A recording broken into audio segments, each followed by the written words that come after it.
for Dawson. Thank you, Deputy Speaker.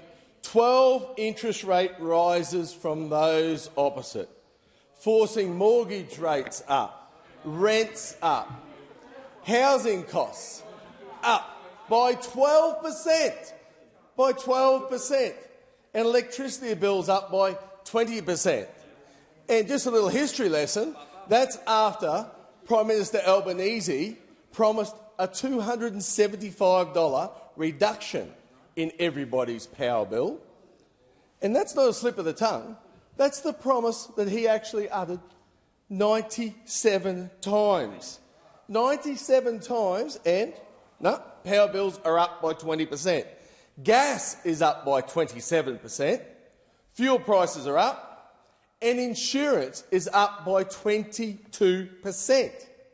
Food is up by 9%. And that's going to get a hell of a lot worse. The Environmental Minister, Tanya Plibersek, has presided over a water buyback scheme in the Murray-Darling Basin.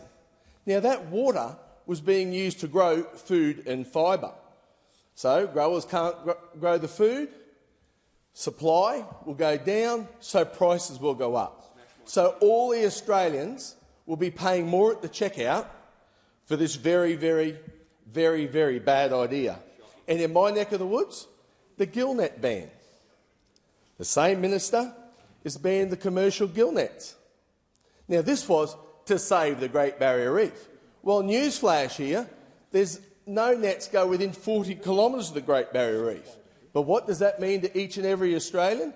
They will be paying more for their wild-caught mullet, barramundi, salmon, or they will have to get it imported lesser quality and then still pay more for their fish and chips and at their fishmongers. We are living in a Labor-created cost of living crisis, and this government's family car and ute tax will be making the cost of living absolutely worse.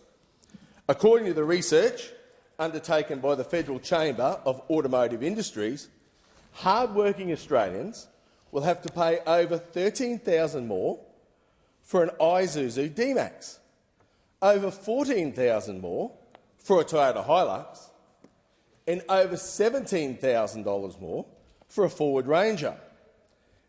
And the big one, over $25,000 more for a Toyota Land Cruiser.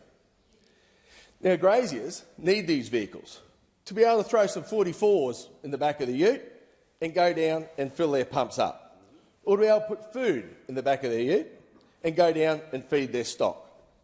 Farmers need to be able to throw a ton of dirt in the back of the ute and take it down and fertilise their crops, sometimes quite long distances. And fishers, well, they need to be able to tow their boat and put their boat in the boat ramp and be able to pull it out. They need a four-wheel drive for that. Maintenance crews of miners, they need to be able to carry a lot of gear to do that. And of course, tradies, they need to be able to have their tools and their supplies.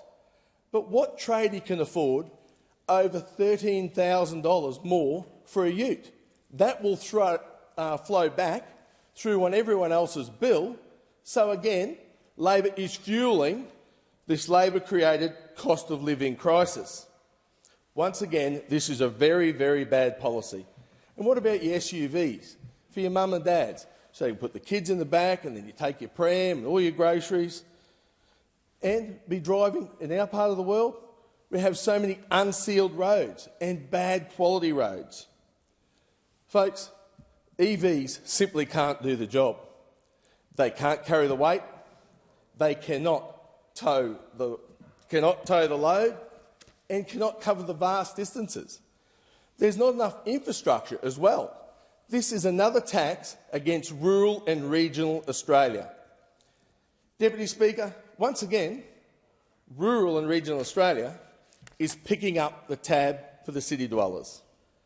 The government family car and ute tax is a failed policy by a failed one-term government.